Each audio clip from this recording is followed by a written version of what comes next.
नमस्कार दोस्तों। जैसे हम बात कर रहे थे श्री विधि की, तो किसानों को जो है श्री विधि का हम बार बार कहते रहते हैं कि विज्ञान समझने की ज़रूरत है।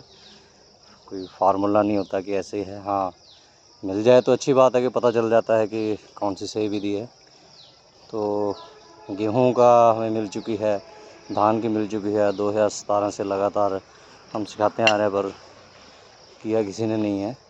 तो कोई ना कोई किसानों को बहाना चाहिए होता है। चलिए, किसान जाने। तो सरसों की और गेहूं की पंजाबी में अनुवाद करके किताब भी किसानों को दी गई है। 2017 से दी हुई है, लगातार शेयर करते रहते हैं। तो पैदावार फिर किसानों का आगे आ जाता है कि पंजाब में नहीं हो सकता, यहाँ की मिट्टी उपजाऊ नहीं है, वो बिहार में, मध्य प्रदेश में मिट्टी उपजाऊ है। तो ब्ला ब्ला ब्ला सब कुछ, मतलब बहानेबाजी वो चलती रहती है जैसे स्टैंडर्ड है। तो गेहूं में जो है 54.3 क्विंटल, 54 क्विंटल, 54 क्विंटल 1 एकड़ का। फिर किसान जो किताब शेयर की होती है वो पढ़ते भी नहीं है, नहीं ये हेक्टेयर का होगा, तो उसको 2.5 से आप मल्टीप्लाई कर लीजिए तो आपके हेक्टेयर का भी यील्ड निकल जाएगी। तो अभी हम बात करेंगे आलू का। आलू का पहले वर्ल्ड रिकॉर्ड हॉलैंड के किसान का था 45 टन प्रति हेक्टेयर। उसके बाद 2011 में बिहार के ये किसान ने 73 टन पर हेक्टेयर के करीब निकाला था। तो वो करीबन 1 एकड़ के 582 कट्टे बन जाते हैं। उसके बाद 1-2 साल बाद ही उन्हीं गाँव के, जो नालंदा ज़िले गाँव के किसान ने 108 टन निकाला। तो वो लगभग जो है 864 गट्टे जो हैं उसके करीब बन जाते हैं 1 एकड़ के। तो हमारे 300 के करीब एवरेज आती है, 250 से 3 के बीच, ज़्यादा से ज़्यादा कोई 350 लेता है। तो ऑलमोस्ट आप मान सकते हो कि 3 गुना पैदावार जो ली जा चुकी है।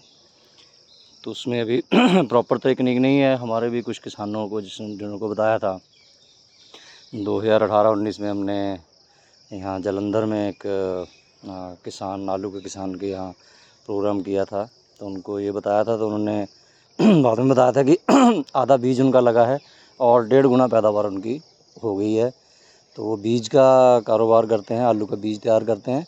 तो वहाँ उन्हें जो छोटी गोली वाला आलू होता है, जो जो लगातार बन रहे होते हैं, तो छोटा होता है जो, वो कह रहे उतनी जितनी हमें पहले मिलती थी एकड़ में, वो उतनी मिली है। लेकिन जो आलू है, जो बीज है, वो 1.5 गुना उसकी पैदावार हो गई।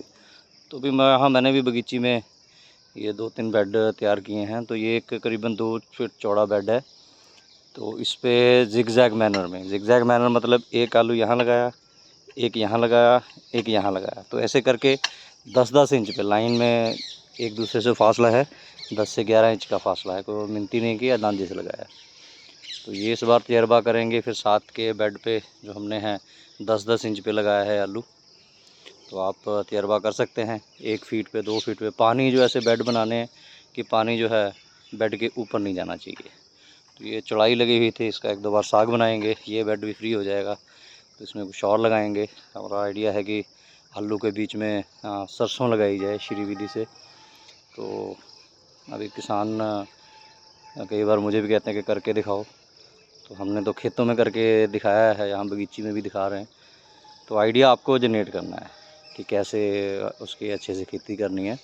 तो आलू का तो बेड पे जो है वो पाकिस्तान में डॉक्टर आसिफ शरीफ, उनका जो पिकनिक प्रोग्राम चल रहा है, एक बेड पे वो 3-3 लाइनें, 4-4 लाइनें आलू की 10 इंच बाय 10 इंच पे लगा के खेती कर रहे हैं और पैदावार अच्छी हो रही है।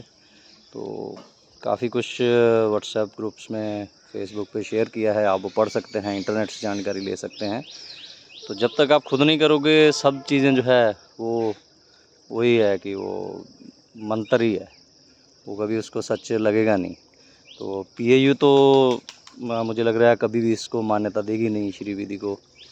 तो किसानों को खुद ही ये सब कुछ करना पड़ेगा। कोई एनजीओ भी इस पर खास काम नहीं कर रही है। भाई गुरप्रीत दबड़ी खाना है जो सरसों पे कई किसानों से ट्रायल कर रहे हैं, आप उनसे बात कर सकते हैं। तो ट्रायल ज़रूर कीजिए। किताबें आपको शेयर की हैं तो उसका विज्ञान समझिए कि पौधे दूर दूर होंगे तो उसको जगह ज़्यादा मिलेगी, उसके जो पत्ते हैं, जिसके टहनियाँ हैं, वो ज़्यादा फैलेंगी। जितने पत्ते ज़्यादा होंगे उतनी खुराक ज़्यादा बनेगी। इससे आगे कुछ और ऐसा कोई रॉकेट साइंस, कोई जीएम टेक्नोलॉजी वगैरह का भी ज्ञान नहीं है कि जो कंपनियों के पास ही है। तो पत्तों ने ही खुराक बनानी है। और बीज भी इसके लिए कोई ख़ास नहीं, जो आम बीज है मैंने भी किसानों से लिया है। तो पिछली बार ऐसे ही इतने से एरिया में लगाए थे, तो 2 महीने हमने खुद के आलू खाए थे। तो इस बार थोड़ा सा हमने भी इसको बढ़ाया है। तो आलू खाते रहेंगे। अभी बिजाई की है, एक बार दोबारा से दिसंबर में फिर से करेंगे, जहाँ पे जगह अगर खाली मिलेगी।